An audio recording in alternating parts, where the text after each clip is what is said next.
Yeah, hi, my name's Joe Brunette. We're racing here in Lisbon, New Hampshire today. Got a 340 Ski-Doo here, 603. Got some sponsors, Vermont, Timeout Tavern, Lego Snowboards in Southampton, New Hampshire. We got Ridge Road Bait and Tackle in Salisbury, Mass. And WJ Brunette Landscape Construction. Nice. We're here in Lisbon. They got a beautiful track here, and we're going to give it hell. Good. How about these other sleds? Any thoughts on these? Or These are all restored, and they're all just ready to go. This one here is probably the fastest sled up here, and that's a 340. And then the one next to it, these are first and second place sleds in the qualifier. And I'm not sure where Jason ended up. I think he was third here. A lot of competition here today. Nice. Perfect day, perfect weather. Where's Timmy Billadou? We need an interview for the vintage. Jason was second. Second, my bad. Sure. All right. Nice. So, yeah. Cool. Thank you so much. It was nice meeting you. Thanks a lot. All right. Go Vintage. Cool. Yes. Hi, my name's Greg Worth. We're racing my 1974 Arctic Cat Cheetah with 440 Kawasaki in it.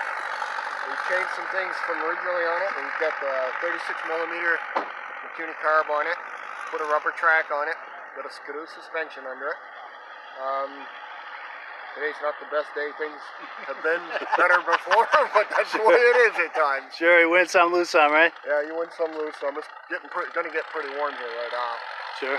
But for the most part, they're good old sleds, and we have a good time playing with them. Nice. Well, good. Thank you. Hey, no I'm problem. going to take some shots of it if it's all right. Oh, yeah. Don't look too close. Yeah. No, that's all good. I love the Cheetahs and Panthers from the mid-70s. Yeah. I mean, I love all the vintage snowmobiles, but those are my favorites. We had a 72 Cheetah when I was a kid. Yep. I had a 73 and this one. Nice. My name's Joe Becker. These are my 5 sleds that I brought over to race. The white number 1's one I run, and the 116 is one that I run. The others, friends of mine race them, and we're going to try and at least finish. We struggle sometimes with keeping them going. So. Sure. But we're just here to have fun. Nice. Maybe you can answer this question for me. I think it was 71 or 72, the entire Ski-Doo lineup had a white stripe on the hood. Do you know anything about that? I think it might have been 72, but I could be wrong. Yeah. That one, the number 6, was a 72, 55. And this one here, the one down there is the black in the middle. That's a 71. Gotcha. Okay, we can start lining up the first two main events. Well, I appreciate it. It was nice to meet you. You too. You tend to...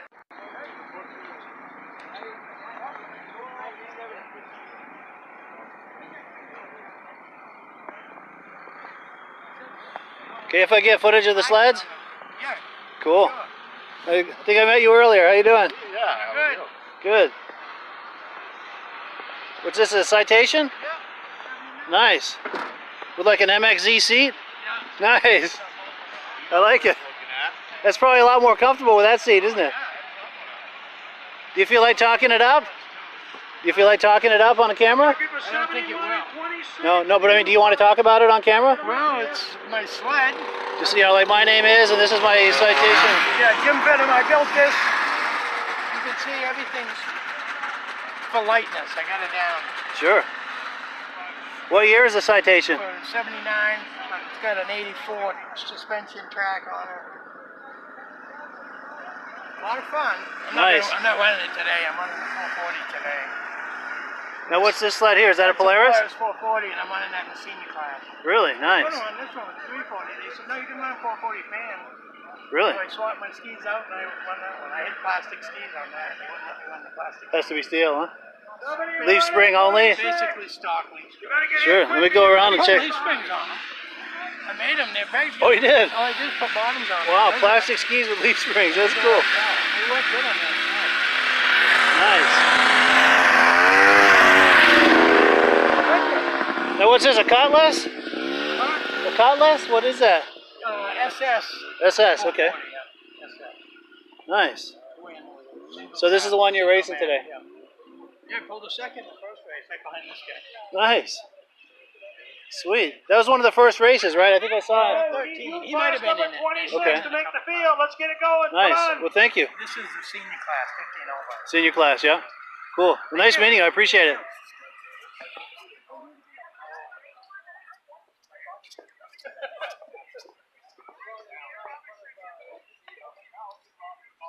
Is this yours? No. Cool. Nice slides. Thank you. How's it going? I'm Jared Ainsworth, racing my Arctic Cat Panther 340 here today. It's my dad's Arctic Cat Panther 440, same thing.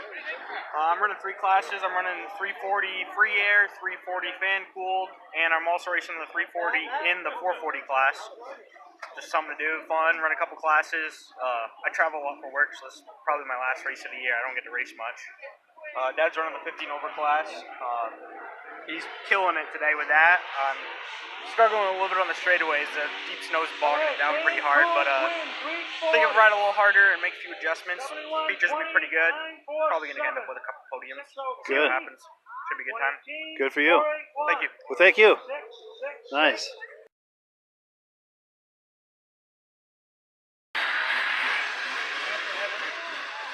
Which is like a 69 or? 70, yeah. Nice.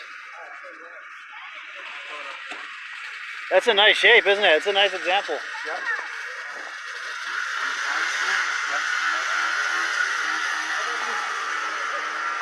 There's another one right over there. It's only got 86 original miles on it. The Capri or the Snowjet? Motorski. Really? Yeah. Nice. We bought that last week in Wow. 81 miles. I recognize that. I was there.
How's it going? What year is that Puma? 72? Nice. We had a 72 Cheetah when I was a kid. Yeah. Great year. 73 I'm building. Is that right? Cheetah, yeah. I have a motor built for it right now. Nice. 440. Nice. And I'm building another one of these. I took a full-size cat and cut it off, put a Puma track on it. Not this one, the other one I'm building. Okay, yeah. Yeah. Nice. I do a video magazine about vintage snowmobiles. Oh yeah, I got one of them. Oh, you I do? see you the other day. Oh, last weekend You were in in Lancaster. Washington. Oh, Washington, a couple Yeah. weeks ago, yeah. Colder than hell. It sure was. Jeez. Snowing like crazy, too. Snowy and windy and cold. This is a lot better today. Yeah. Now, are you the one that had the Citation SS? Right there. Yeah, okay. I was wanting to get some footage of that day, yeah. Are you open to talking that up? I ain't gonna talk it up. No? Okay. That's all right. Talk it down, maybe. Talk it down. All right, if I get some footage of The it? other one's better. No, you take Is that like a pictures of it. 69 or something? 69 bubble Black dot, yeah. Nice. Now, is this an 81 or an 80? 80. Yeah.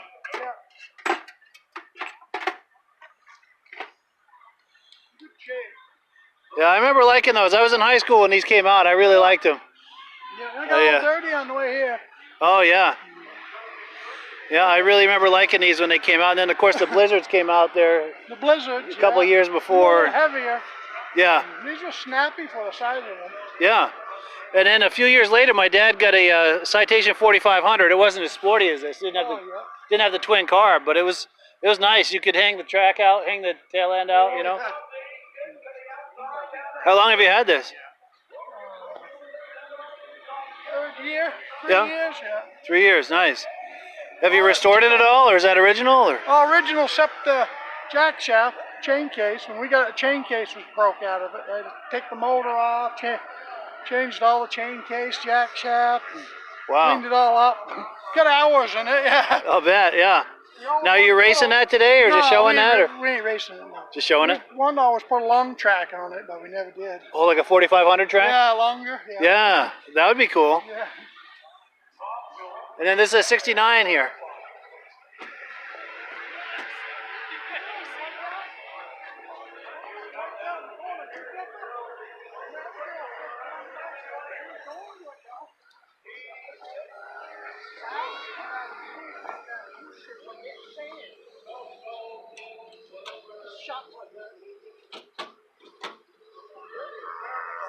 Have a thing.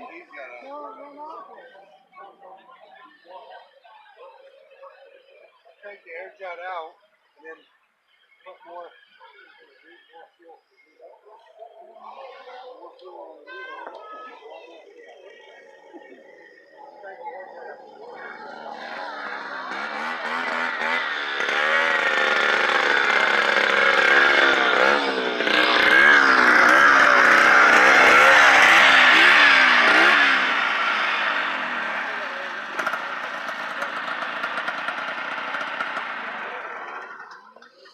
How'd you make out?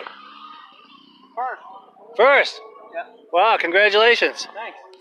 Cool, what's your name? Luke. Luke, nice to meet you. You too. Now, you probably see this coming, but were you using the Force, Luke?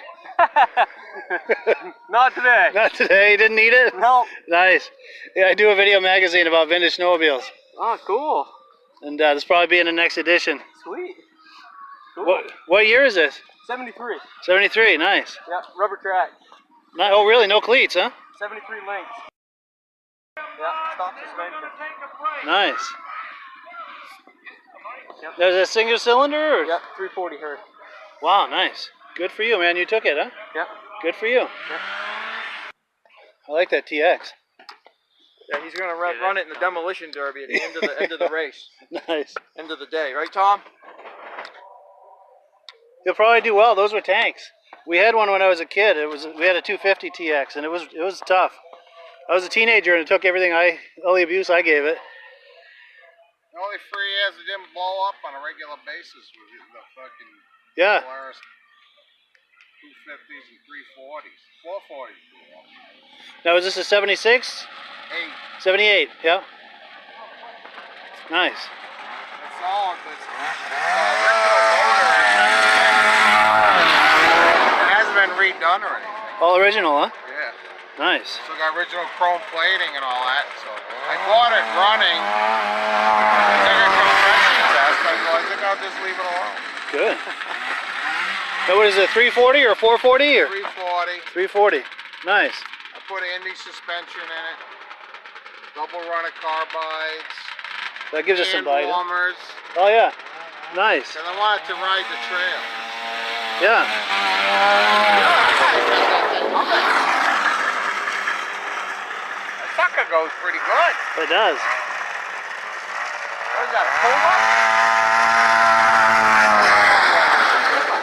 Now, was he just on the track or getting ready to go on? I don't know. Which magazine do you do? The one Oh, yeah. online there?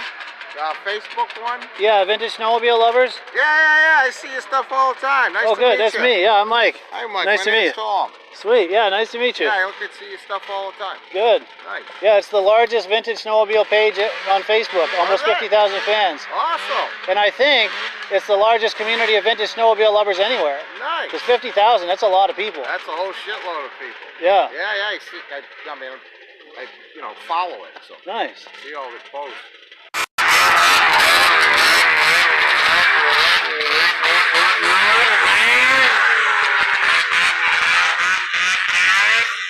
Well, yeah, you gotta get down.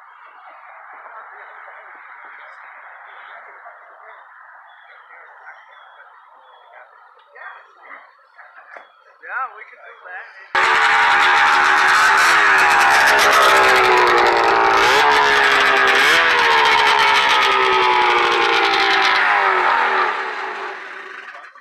My name is Francis Gronin. I own the Spa Restaurant in West Stewartstown, New Hampshire.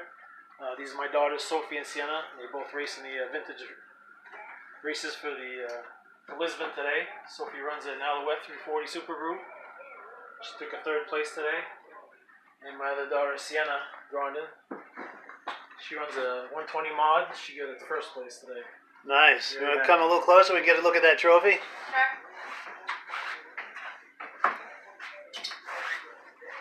Nice. Very nice. Congratulations, both of you. Thank you. Thank you. That's cool. How about a picture of the two of you holding your trophies up? Sienna, right over here. Stay right here. There we go. Yeah, nice. Oh, let me get it focused. Good now, huh? Yeah. So what are your thoughts, girls, about today? Any thoughts about the races or vintage snowmobile racing in general? Very good. The track was nice. Yeah. Good. And you guys like vintage snowmobiling? Yeah. You're going to keep this sport alive? Yep. Yeah. Good, good. We're counting on you. Cool. Well, thanks, guys. Thank you. So this is my green broken ski. I broke in my heat class, but I still came in first. Wow. So even with a broken ski? Yep. Holy cow. Replaced it. Yeah, my dad, he fixed it. Okay. Sweet. So to make sure I understand, it was another run after the ski was replaced that you won? Yes. Okay. So once that broke, you were pretty much done in that race? Yeah. Okay. Wow. Now, how did that feel when that came off? Was that pretty I hard? didn't really feel it, but She was crying. But I mean, did the sled get all weird on you? Or? Knocked the wind right out of her. She hit the bail. yeah. Oh, wow. So it turned you into the bail? Yeah. Holy cow. Yeah, she went flying. But you still came home with the gold. Yeah, I swallowed snow pretty hard. Holy cow. But you came home with the gold, right? Yep. Good. That's all that matters. Well, cool. Thank you. Thank you. Hello, everyone. This is Mike with the Vintage Snowmobile Podcast. Today, we're going to spend some time with one of the great snowmobile racers of the 70s, who later went on to do some NASCAR racing. I'm talking about the great Tim Bender.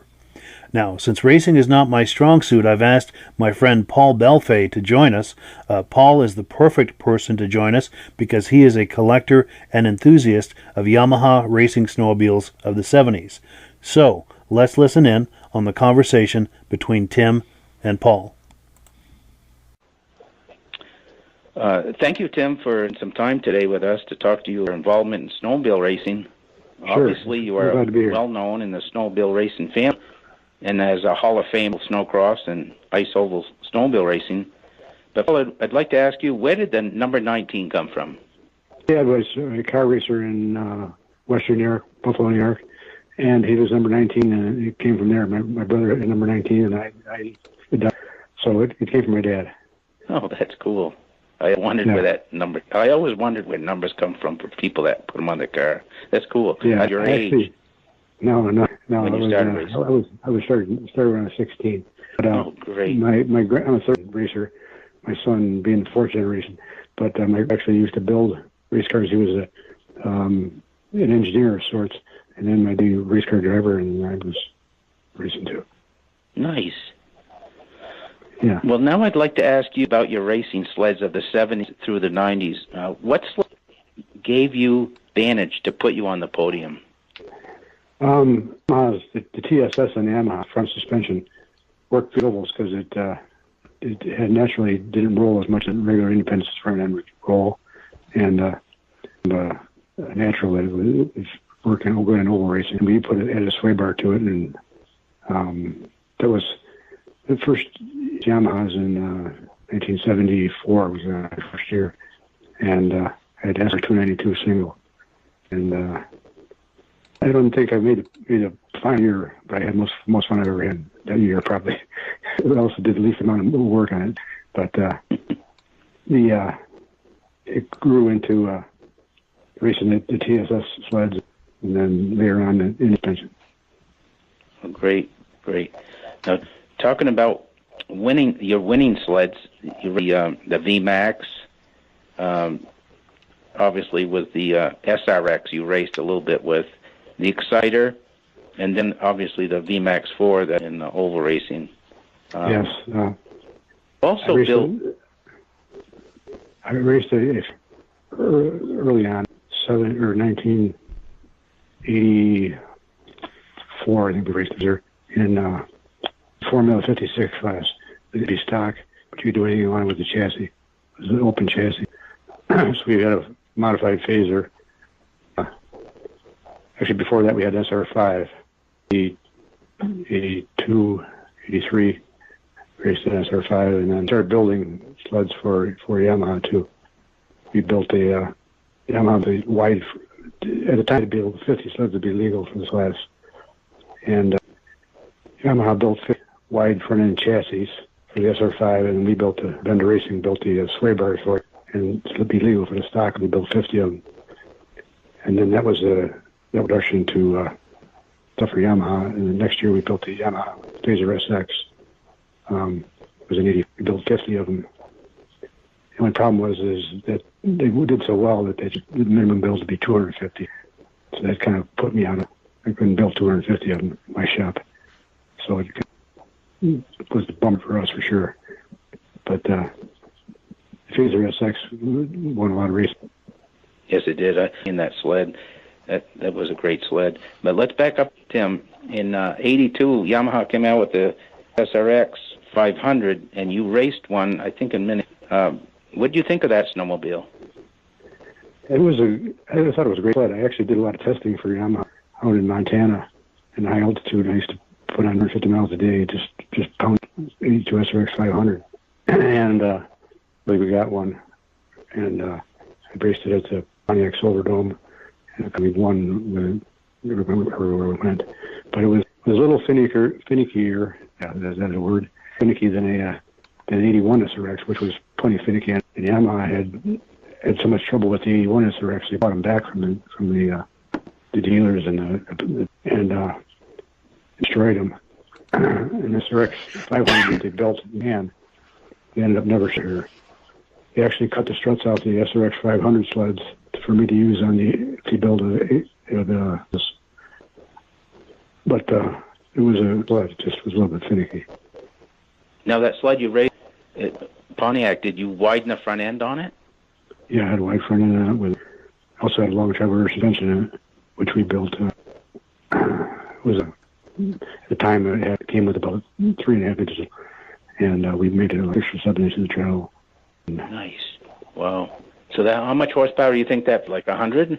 I don't know dyno at that time, but probably 100 or so, maybe, just. Right. Tell us about your custom-built sleds you sold to consumers, like the Outlaw and the Phaser SX. Can you tell us a little bit about each of those sleds? Yeah, the Phaser SX was basic phaser.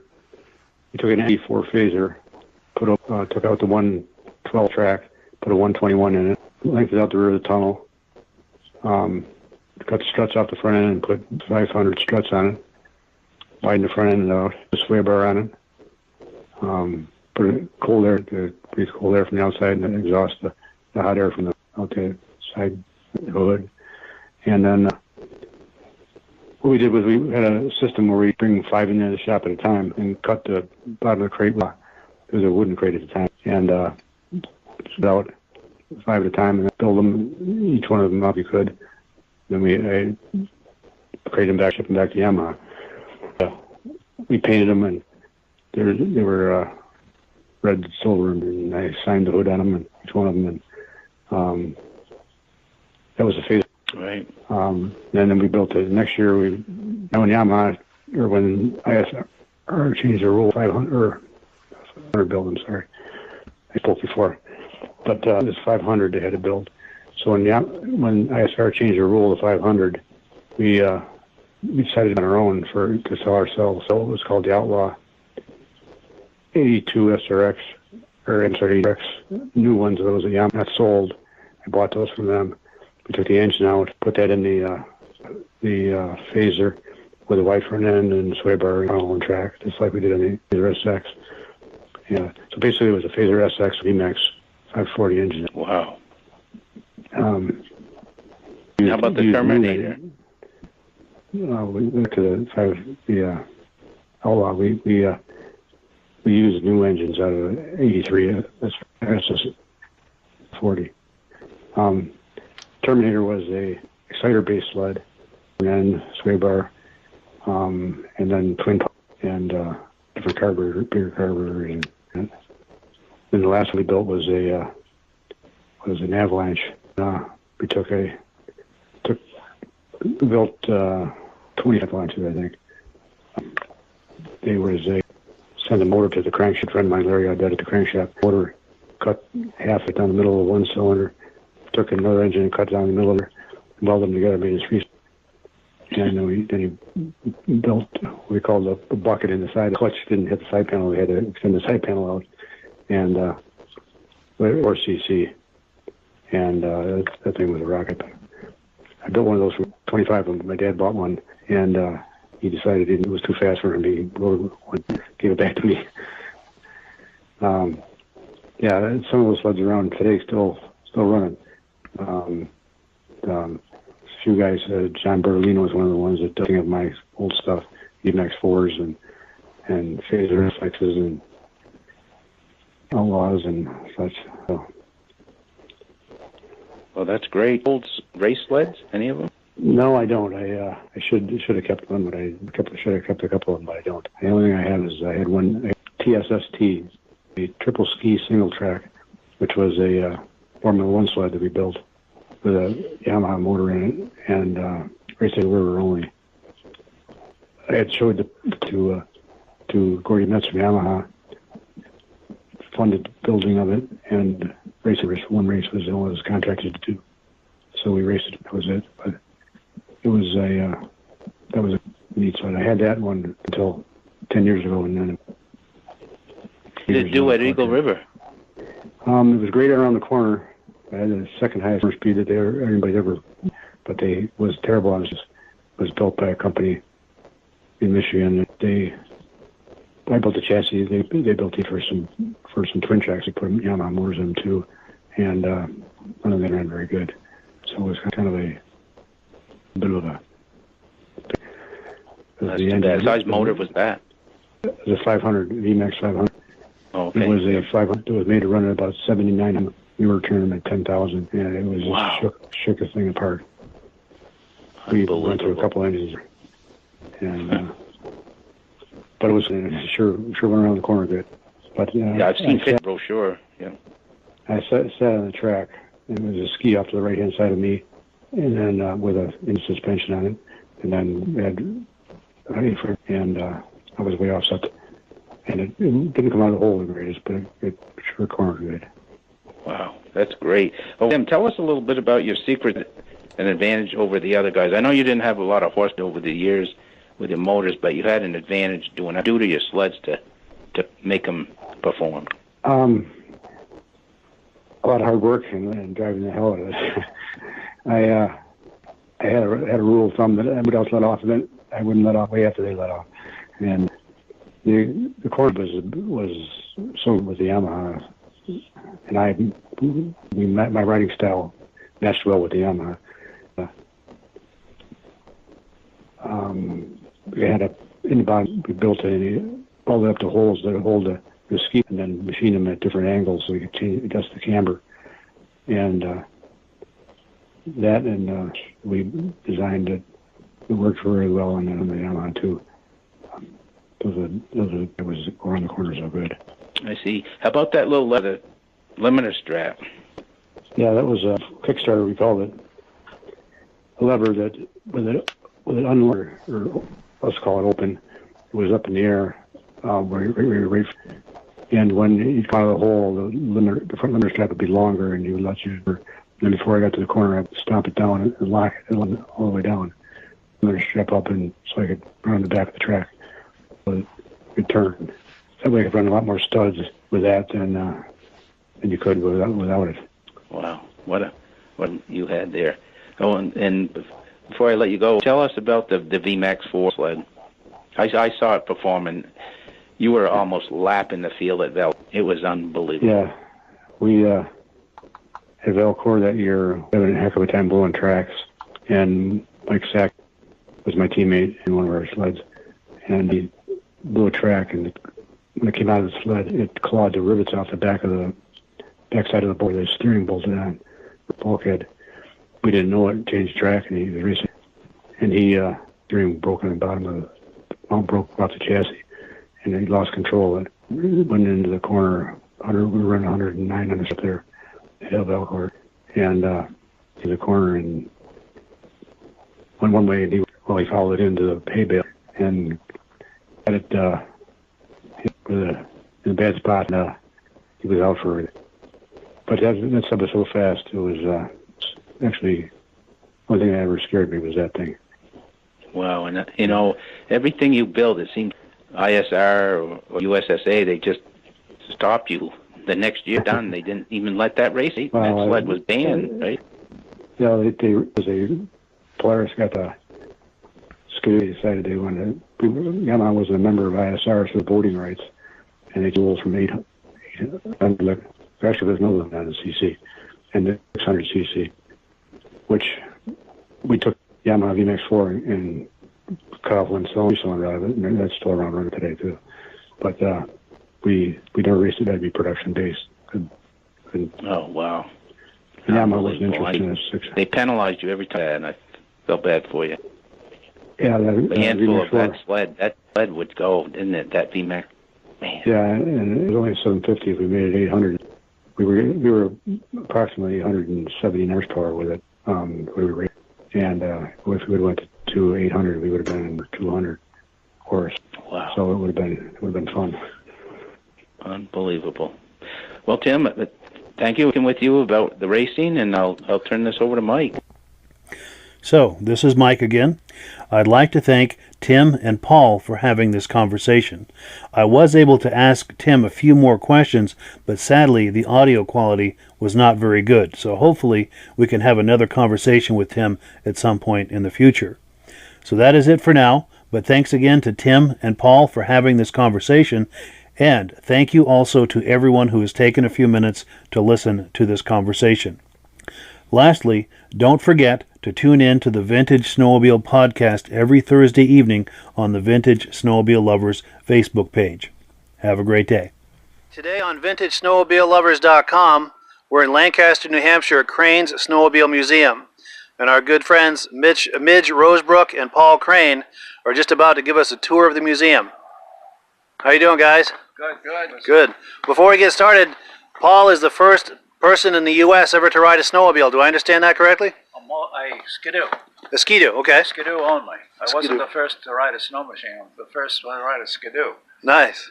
American, and first American to ride a Skidoo. Nice. In Canada and here. Excellent. Not many people can lay claim to that. I don't believe so. That's amazing. Awesome.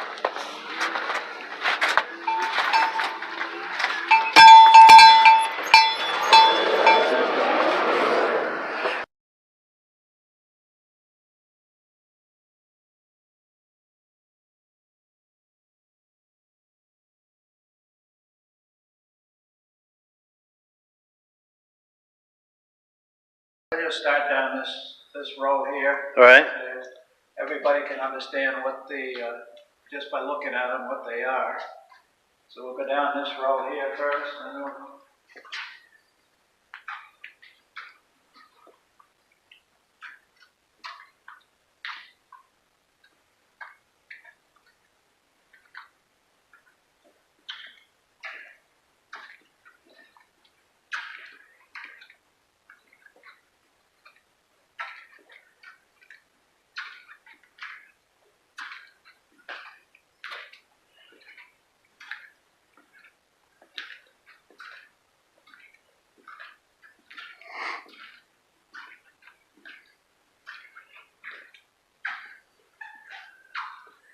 On the end wall here, we have some of the clothing. Most of them are practically mine and the family that rode things. Nice. So these are yours from back in the day, you and your family? A lot of them are. I would say that 80% of them are. Nice. And at the end here is a Scatmobile, which is rare. It's got 3 real big bloom tires. It was made out in Grand Rapids, Michigan, and I met the guy years ago, and he was driving a Stanley steamer up his driveway, and I told him I just picked one of those up and I'm going to start a museum someday, and he said, I'm going to give you something, young man, something that nobody has. My first sign that was put on the factory. And it's a plywood sign. It's a little rough, but I was going to cut the bottom part off where it was rotten, but I just figured it would lose the value of it. Yeah, for sure. Yeah. Wow, that is awesome. That's quite a gift to receive. Yeah. Outstanding.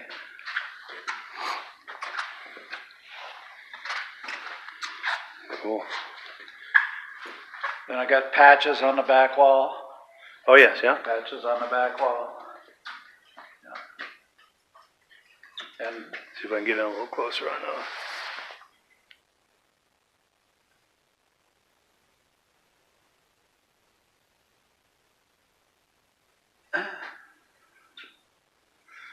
And up on the rack over here, we got some of the small snow machines. I remember the kitty cat from back in the day. Yeah. Then we got the 1926 Model T snowmobile, which is a foot narrower than the average snowmobile. And if you look at the running board, it says snowmobile right on it. Really? Which is rare. Right here on the step. Yeah. Wow. And what year was this, Paul? You said 1920 something? 1926 as the plate. Oh, yes, yeah. Wow. I usually give rides when the snow's deep. I haven't done it this year yet, but I will be. Nice. Then some more mini sleds up top. Sleds on the top.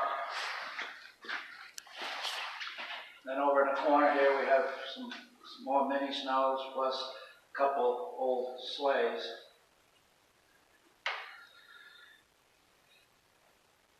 Nice. And then these are some of the early mass-produced ski-doos? This is a 61 skidoo with the wooden skis.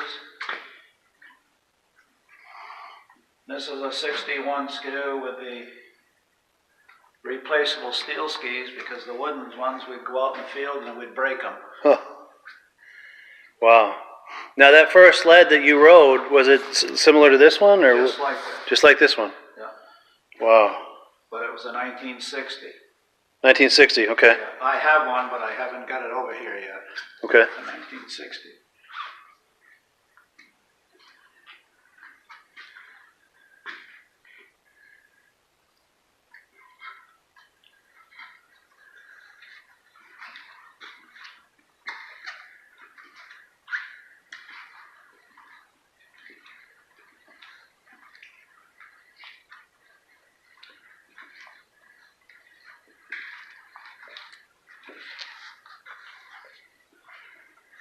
Skidoo Elite. I sold those, and they're sold in 1995. Really? Yeah. Wow. That one has got 200 and something miles on it. Unreal. That's a nice shape. And I think they stopped making those in what, 2005 or something? They started The Elite? 2004 and 5, I think they made a silver one. Yeah. A much more modern looking one. Was that the last year, do you know? Yeah, It was, okay. I like that TNT. The old silver. Lux Nordic. Oh, yeah, yeah. Now I see a shift lever on that. Did that have reverse? Yes, reverse. Yeah. Nice. And did it have like a low gear for No, it's just the regular. just a reverse? Okay. But it's mint. It's only got 200 and something miles on it. Nice. A buddy of mine growing up had a silver bullet like that. Then we have the 64 tin cab motor ski, Wow. which they didn't make very many of them. Then a 65 motor ski.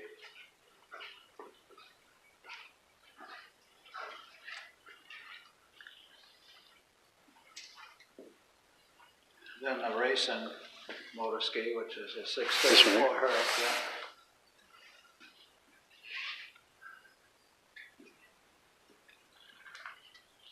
And then this here was a 500 racing sled that apparently, so I've been told, the factory had it, yeah.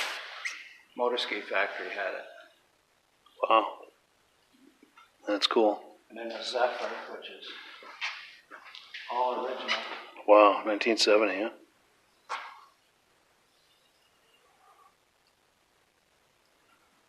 I remember these Nuvics back in the day. Yeah. My father's friend had one just like that. Then a pink motor ski that was made from a friend of mine for his daughter. Wow. That is cool. You don't see those every day. No. It's got some ski spreaders on there too. Yeah. Keep it stable. His daughter wanted it pink. Nice. And this here is a rare 340 motor ski bullet.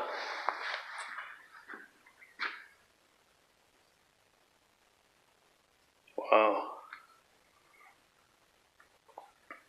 And the 340 Sonic, Supersonic Pro sled.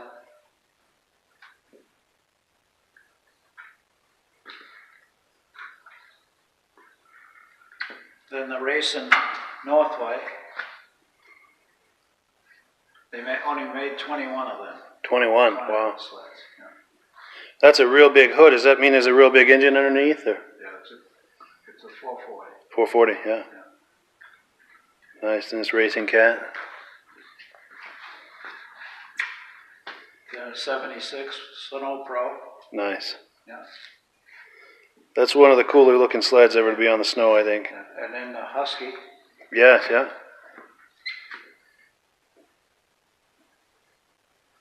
Of course, the RV, Ski-Doo RV that they raced in 75. Nice, those were awesome.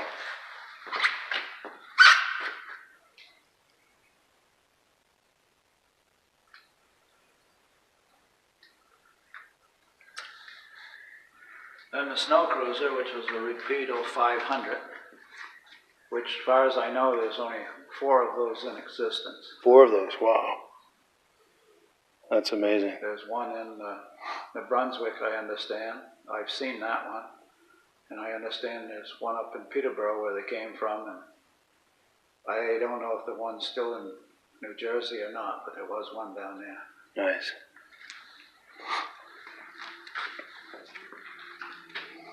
We had one like this when I was a kid. It was the consumer model though, not the Starfire. Yeah.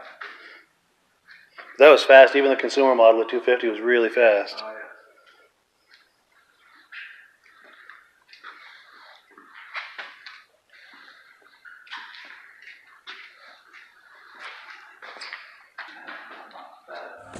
They're going to do the awards. They're going to award the trophies here in a few minutes. Then everyone's going to go on a trail ride.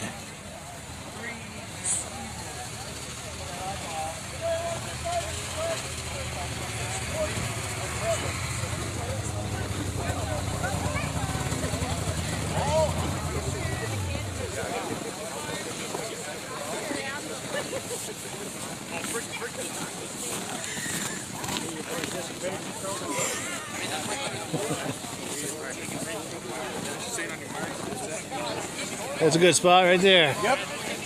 The sun's just right as long as they go now. Yeah, exactly.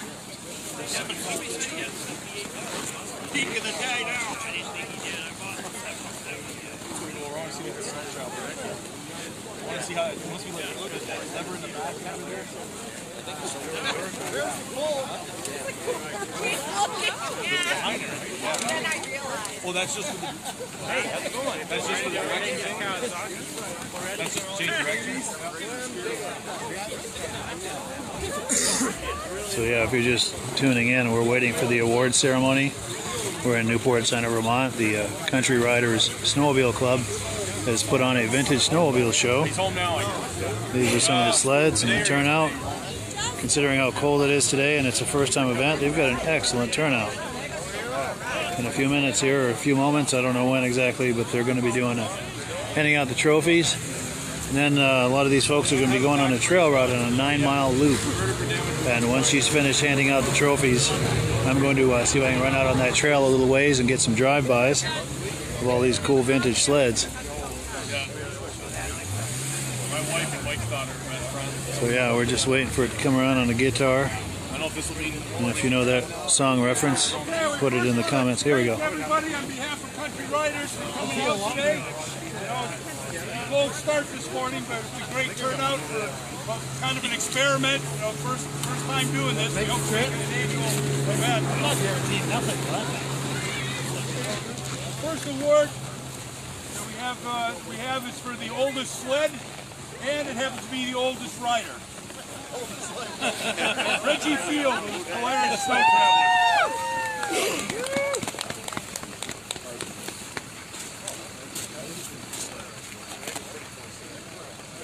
Getting up there in age before you, Mike. Hey, Reggie! That's a twofer. Oh, we got two trophies. Oldest and oldest. Oldest sled and oldest rider. The next award is for most unique. That goes to Laura Gavlick, the 1985 Manta. Nice. How about looking over here, girls? Give us a wave.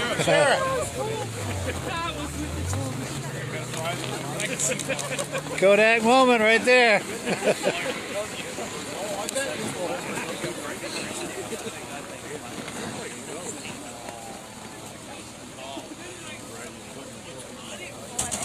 The next award is for Best in Show. It goes to Ray Peranto for a 73 Rough. Yes. Where is he? Here he is. Congrats. Thanks. Say a few words there, Raymond. Yeah, speech. Oh, yeah. Speech. That's been on a 70-mile ride. 70 miles? Congratulations, man. Yeah, thanks. Right here. Get her a picture right next to it.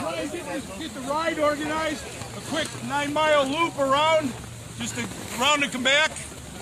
Right back here, we've still got food going. Help yourself. Appreciate again everybody coming out. Hopefully we'll do this again next year. We should probably thank all the volunteers too that came out and put this together and put on the food and everything. Thank you very much, Country Riders. Thank you. Cool deal. All right, so I'm going to make my way over to where they'll be driving by.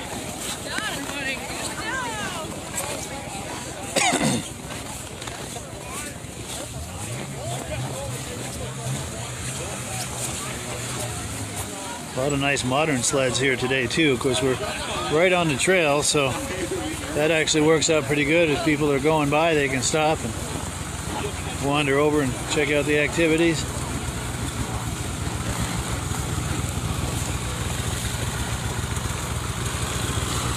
So yeah, if you're just joining us, we're at a Vintage Snowmobile show and they're about to go for a ride. I'm going to come out here on the trail where they're going to be passing by and try to get a photo opportunity. Get a Kodak moment, if you will. Hopefully this is where they're coming and not over there.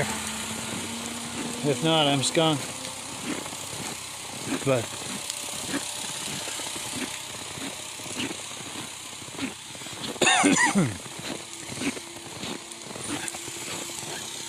so I believe they're going to be coming through here. If not, I'm going to have to get over there real fast.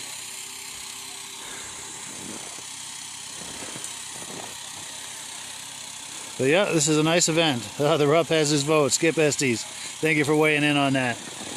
Yeah, that is a sweet ride. In fact, if you guys watch the Vintage Snowmobile podcast every Thursday night, Ray Parento has been on there with that sled before and after. As far as the details of that restoration, it's an amazing sled he's got there. And he is very much worthy of that Best of Show award. So I can hear them firing up their sleds. It may be a few minutes before they all come by here, but I want to be ready for them. I'll try to entertain you as best I can with stories and anecdotes and dirty little limericks, or maybe clean little limericks, I don't know. Trying to keep this a family-oriented show. So I guess there'll be no stories about the man from Nantucket.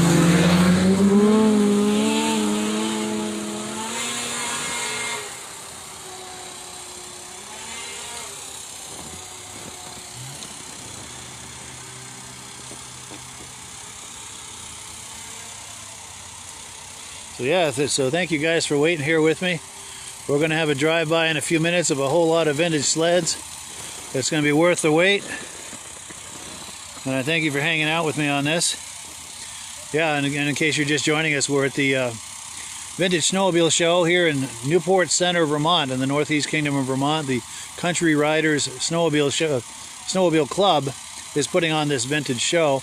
And it's been a wonderful time, considering it's quite a few degrees below zero this morning. I think it's warmed up some since, but when I showed up here, the thermometer in my car was saying 20 below zero.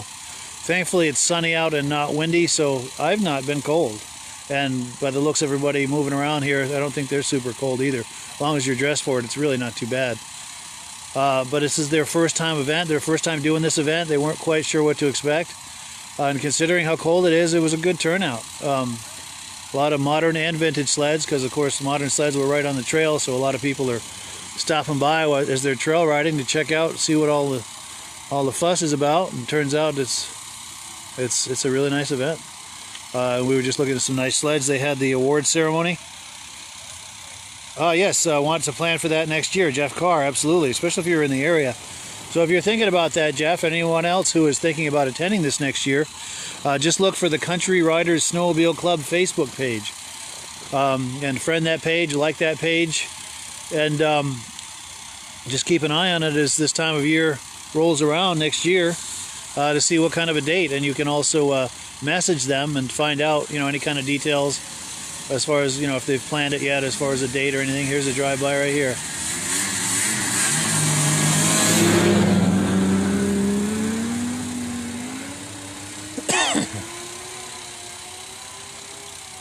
And yeah, this definitely will be worth attending this next year, because I would imagine it would be even bigger and better because now people know about it. It's on the map now. And I'm doing what I can as a friend of the club to try to get the word out, give this a little bit of promotion, make a little noise for it. I appreciate you guys watching that and tuning in. I don't know about you, but I like to see footage of a good vintage snowmobile show, whether it's local or anywhere else. It's just cool to see what people are doing in the vintage snowmobile space. And if you're like me, hopefully you enjoy viewing that as well, which is why I do this. I do it for my own enjoyment, but thankfully other people enjoy it too. So we got a bunch of modern sleds fired up. I'm sure they're firing up those vintage sleds too. I expect them to start coming through here before too long. I hope I'm on the right trail. They might be going that way. There's a trail just off in the other direction. That was that Mach Z I was looking at earlier.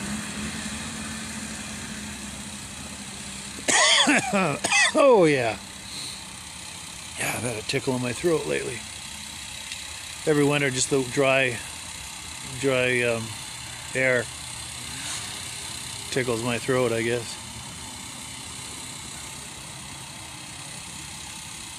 Oh, you're very welcome, Pete. Pete Ayer says, thanks for being there.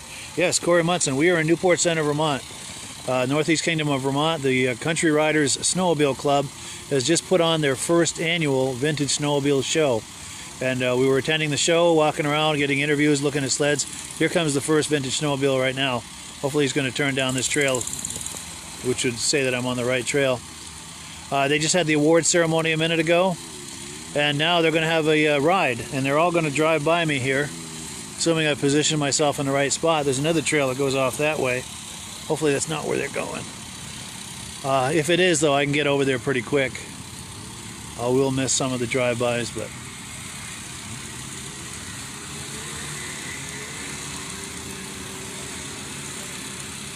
And I'm going to wave to them and see if I can get some waves back. Now this first sled, if it's the one I think it is a 64 Polaris Snow Traveler. He won the oldest sled in the show and the oldest exhibitor in the show. I think he's 83 years old and he still works full time. Real nice guy. I had a chance to interview him. Oh, Jared Ellis is watching from Idaho. Thank you so much, Jared, for joining in. We appreciate that. And I see sleds coming here, and I think they'll be riding by me here momentarily. I hope I'm in the right spot. If not, I can get over to the other side real quick.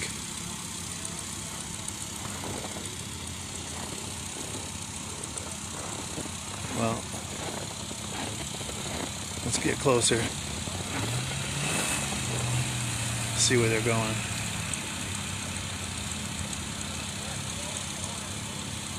Okay, so that's the organizer. She would have told me if I was in the wrong spot. I'm hoping. Minnesota. Corey Munson hoping would say Minnesota. I bet you guys have your share of events down there too, or over there. Alright, I want to find out if I'm in the right spot here.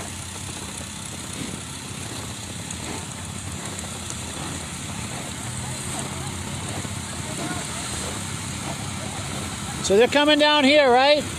They're coming this way? Yep. Wonderful, thank you. All right, so confirmation.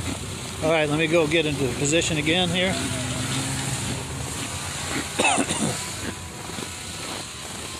All right, I'm assuming the position.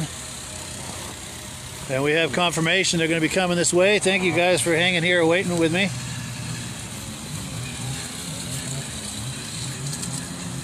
Get a few modern sleds here to warm things up. Cool.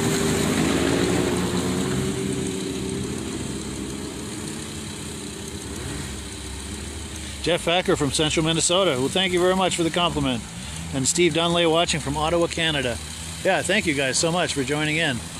And if you are just joining us, we're at a Vintage Snowmobile show. They're about to have a ride. They're going to be all riding past me here in just a moment. We're just waiting for them to get organized. And it should be very soon because I'm seeing, if you look past, I don't know if you can see through these trees, but there's a bunch of them in the process of lining up for a ride. This might be one right here. Okay, here we go. First vintage rider.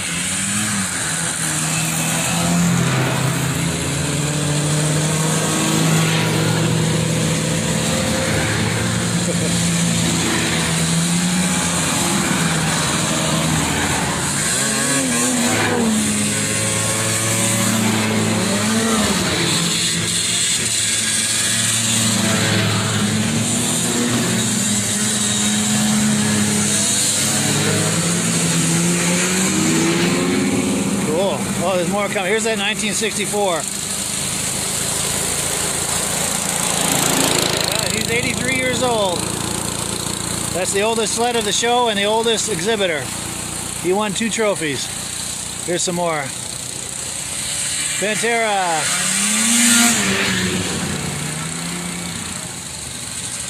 Another Pantera, Mrs. Pantera.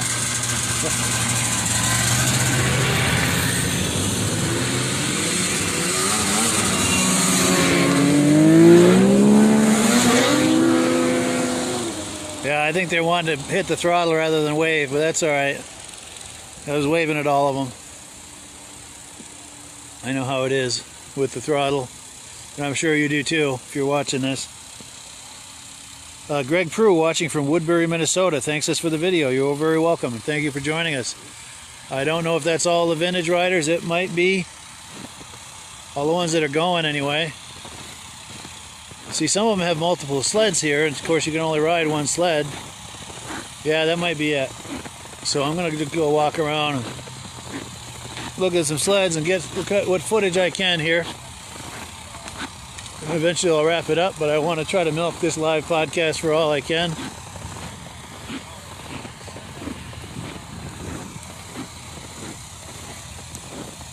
So yeah, this is where we are on OS 29. Got our MASH sign here. Who used to watch that TV show MASH with that sign? I call that a MASH sign. Got all these sponsors here. And yeah, this is where we are. Well, you're very welcome, Jeff. Thank you for viewing. I appreciate that. Oh, here we go. Here comes somebody.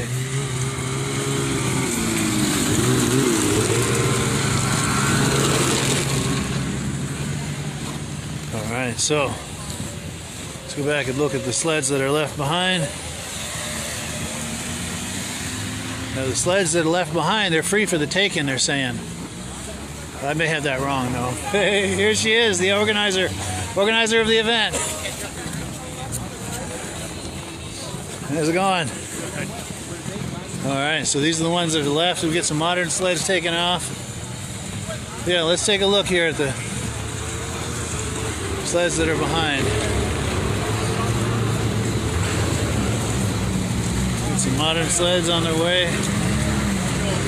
So yeah, let's do a little walk by here. So this is Best in Show right here. 1973 Rough Magnum 440. Belongs to Ray Paranto.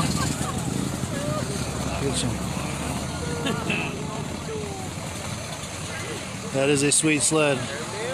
He restored that himself. You probably saw the video I did with him about that on the podcast a little while back. That sled has come a long way. Oh, he dropped his sign here. I was trying to pick it up, but I can't reach it. Check this out.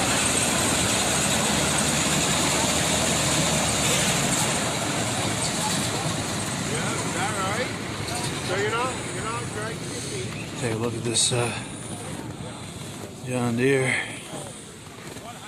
Cyclone. I never did catch up with the owner of that, but it's all right.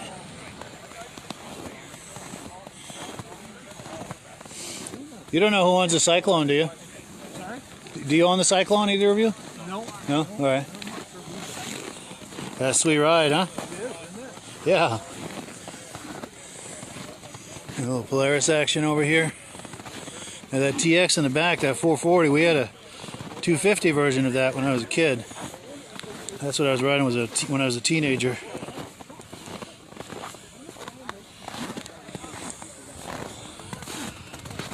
And I did not have the maturity to ride such a machine.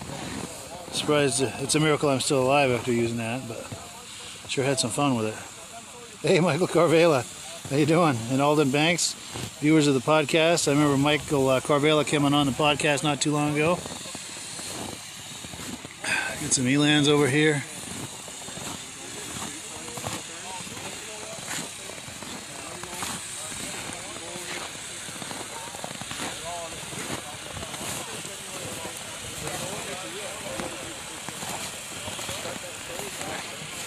Remember these from back in the day? These things would go just about anywhere. Yeah, and this one too. Cool deal. All right.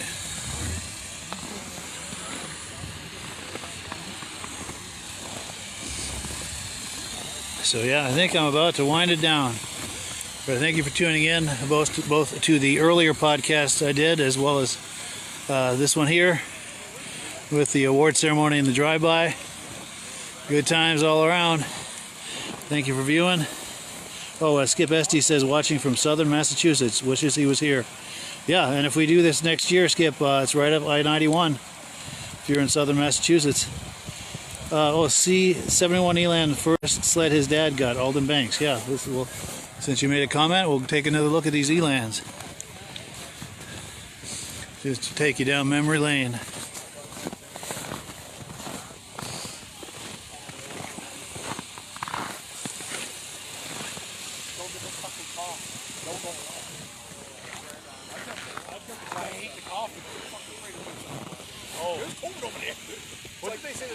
So there you go, Alden Banks. Back in the day when you used to cough to cover a fart, now you fart to cover it off. If you can hear the commentary back there, that's pretty funny.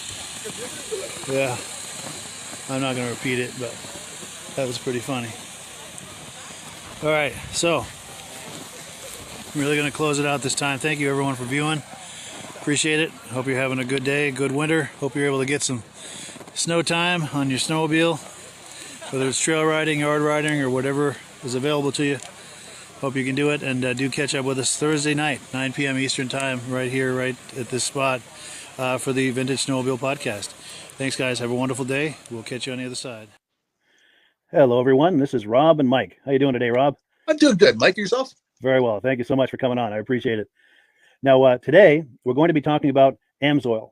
And in a few moments, we're going to show you how you can get the deepest discounts, free shipping, and free gifts when you order your AMSOIL products through us. But first, I'm going to ask Rob to give you a quick description of what AMSOIL is and why you should consider using AMSOIL products in your motorized vehicles. Thanks, Mike. AMSOIL is 100% synthetic oil. Everybody uses AMSOIL for a different reason. Some people like the benefits that AMSOIL is warranted for 25,000 miles or 1 year. The reason we can do that is because AMSOIL doesn't oxidize. It doesn't form the usual carbons, gums, sludges like petroleum oils do. That's why we can keep it in the engines longer. Petroleum oils never do wear out. They oxidize themselves. That's why they have to be changed at 3,000 kilometers. And AMSOIL likes the benefit that you only have to change the oil once a year. That saves some money. Some of the people like the benefit of AMSOIL is it's a slipperier type lube. By having a slipperier type lube, it cuts down friction and drag. By less friction and drag, engines run 20 to 50 degrees cooler, better gas mileage. Now, AMSOIL says 25% more protection than the industry requires is in the AMSOIL bottles. My average customer gets about 10% increase in gas mileage. That's a big savings. Yeah. And by cutting down friction and drag, for every 10 degrees you cut down the friction and drag, doubles the life of the engine. So by having the engine run cooler, it makes it last longer. Some people like the benefit of the range of the AMSOIL. AMSOIL's flash point is 425 degrees, and it pours at 50 below zero. Wow. If you ever tried petroleum oil when it's 10 below, it turns to honey. And in the summertime, petroleum oil thins out, and once it thins out, that's when it starts breaking down. So AMSOIL is an all-season oil, can give you better gas mileage, longer engine life, less maintenance. It ends up being cheaper over a year's time running AMSOIL than it is petroleum oils. That's amazing. That's amazing. And AMSOIL is available for pretty much any motorized vehicle, anything from lawn equipment, cars, trucks, boats, ATVs, motorcycles, snowmobiles. Yep. And a lot of people phone me up and say, well, what's the benefit of our gear lube? Exactly what I told you about the engine oil. It pours in cold weather, it runs cooler, makes the equipment last longer. And they say, well, what's the benefit of the small engine? Same thing. Makes the engine run cooler, last longer, better performance. So it saves on all the applications that AMSOIL has available. Wonderful, wonderful. So yeah, let's talk now. Hopefully this has convinced people to think about maybe joining us in the AMSOIL experience. Let's talk about some of the discounts and free shipping and how that all happens. I'm going to pop a graphic on the screen. And yeah, by all means, if you want to talk people through how this preferred customer program works. AMSOIL has a number of different programs. One of our main ones is a catalog customer, where somebody can order directly out of our catalog. If they order out of the catalog, they order $100 worth, AMSOIL will ship it right to their house. But our best program is our preferred customer. For only $10 for 6 months, you become a preferred customer, you save 25% on all the product. You order $100 worth, they're going to give you free shipping. You don't have to order a whole case. You can mix and match. Say you want 4 bottles of small engine, 7 bottles of 5W30, and a couple of gear loops. You can mix and match. You can order 1 bottle at a time if you want. There's no minimums, no maximums. By being a preferred customer, you save over 25% on all the products you're going to buy. AMSOIL sends you extra gifts, a $5 gift certificate on your birthday, $5 when you renew your account, and stuff like that. So it's a good way to save on some of the products you want to buy. For sure, for sure. Yeah, it's an incredible value. And this is the deepest level of discount that anyone can get when ordering AMSOIL. Is that correct? It is. It is. Wonderful, wonderful. So let's take people through the step-by-step experience of placing an AMSOIL order. Then that would include signing up for the preferred customer discount, or sorry, preferred customer program, so they can receive those deepest levels of discount. So let's go to the website. This is what the website's going to look like. These are some screenshots. Once you go to amsoil.com, there's a link in the description, or you can just type that into a browser, amsoil.com. This is the page you land on. At the upper corner of the page there, you see how I've circled in red. That is the link to click, the Join Now link. That will take you to the Preferred Customer Program page, where you can take advantage of all of these discounts and free shipping and everything that we've just been talking about. This is what that page looks like. In the lower right, you're going to click Join Now. This will pop up. You select the duration you'd like, whether it's 6 months or 12 months, and click Add to Cart. Now, once this pop-up goes away, you'll be back on the main page. And the upper left, you'll see where I've got that red arrow. It says Shop. Now you can start shopping for products, and on your very first order, you're going to get these discounts and the free shipping as long as it's over $100. You'll get all of these benefits right away. So once you click Shop, it's going to take you to the product page. There's different types of oils, lubricants, so on and so forth. For the benefit of this exercise we're doing now, I'm just going to click motor oil. It shows different types of motor oil. Let's click gasoline. Now this takes us to an item. It's their synthetic motor oil. and you can see the item there, and there's choices for different viscosities. But take a look at the price. Let's take a closer look. Let's zoom in. But if you've joined the preferred customer program first, you're going to automatically get the deepest levels of discount. That's what we're looking at here. You're saving $3.80 on that quart of oil. Instead of paying $16.29, you're now paying $12.49 for that quart of oil. That is the deepest level of discount you can possibly get. And then you just add the quantity that you'd like. You select any other items that you're thinking about, add them to the cart. And once you click add to cart for the final time, you're going to see this come up at the top of the screen. It's going to show your items and your the total that you're at so far. Pardon me. And then you just click view cart in the upper right, and that'll take you to your cart. Take a close look here at the upper right. That blue box shows that you're getting free shipping. You're eligible for free shipping on this order because it's over $100. That little yellow box shows that you've got the preferred customer membership on your order that gives you the deepest levels of discounts for the next 6 to 12 months. And then below that, you've got the items that have been selected. For the exercise here, I selected 9 quarts of this signature series, but that brings us up over $100 for the free shipping. We're saving $34.20. And if you're ready to finish, you click checkout now, and that takes you to this screen here. If you haven't signed up with an AMSOIL account at this point, just click in the lower right to create an account, create a new account. It's going to ask you for some basic information, name and those types of things. Now let's take a closer look. You'll see this gray shaded box. This is a very important box. This is going to ask you if someone has referred you to AMSOIL. And if so, please enter my name. My name is Mike LaPierre. It's spelled right there on the screen for the correct spelling. And also the referral number, 304-555-94.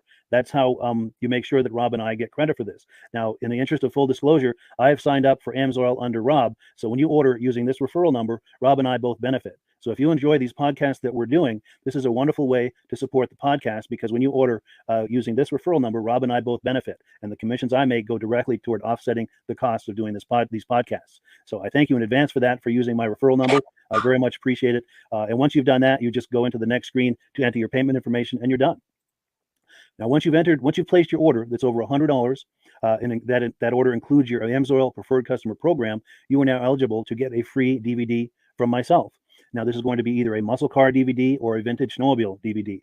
Use the email address on the screen, wkspodcasts@gmail.com. Send me an email. Let me know which DVD you would like me to send you, the muscle car or the vintage snowmobile DVD, and I'll get that right out to you. As you're typing in that email, in the subject line, be sure and type in capital letters free DVD requests, so it stands out as I'm checking my email, and we'll get that right out to you. So I guess the last thing, Rob, that we wanted to talk about is if someone is considering AMSOIL as a business opportunity. Yes. If anybody has a retail or a commercial account and they would like to buy directly from AMSOIL, just send Mike a line. He'll show you how to set up, and you can buy directly from AMSOIL. But if you are interested in starting your own part-time business, a part-time business that can grow into a full-time income, Mike and I will show you the AMSOIL marketing plan. AMSOIL has a large selection of products that cover almost every application.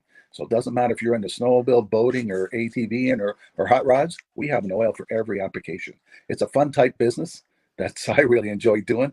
Where else can I go and have fun and make money doing it? And Mike and I are here to help you all the way along. If you need any help on how to promote or to find new accounts, we're here to help you. For sure. So when you sign up under that number, this 304-555-94, you're getting Rob and I as a team. Now, Rob has been doing AMSOIL for 40 years. Can you believe that? 40 years. So he knows every aspect of this business, and he knows all of the ins and outs of the products. So he'll be able to help you with any kind of product questions or any kind of questions to show you the different business models that you can do with AMSOIL. And then the other thing that you get when you sign up under me is I've got a strong background in social media. So if you need some coaching on how to generate AMSOIL leads using Facebook and YouTube, I'm happy to coach you with that when you sign up under Rob and I. You get both of us as a team to help you, to coach you, to support you, whatever you need to get you off and running with this business and having fun with it. Like Rob said, it's an enormous amount of fun. If you're like Rob and I and you enjoy going to any kind of boat shows, car shows, motorcycle shows, snowmobile shows, anything with a motor, you like going to those shows, those events, those races, this is a great way to turn that into a income opportunity for you. Yes. And just by wearing my AMSOIL hat at one of these events, people come up and ask me about AMSOIL. People don't know where to buy it, and I'm there to help them, show them where they can buy the product. Perfect. Well, cool. Well, this is great. Any final thoughts, Rob, before we wrap it up? AMSOIL's a fun business. AMSOIL's been around since 1968. It was the first synthetic oil to be AI approved. Wow. Yeah. That's amazing. And that's very early in the game too, isn't it? Yes. For sure. Well, good. Well, thank you so much, everyone, for viewing. Hopefully, we've gotten you excited as we are about the AMSOIL products. We'd love it if you could join us either as someone who uses the AMSOIL products or to join the AMSOIL team as a business opportunity. And we thank you so much for viewing. Have a great day. You have a good day.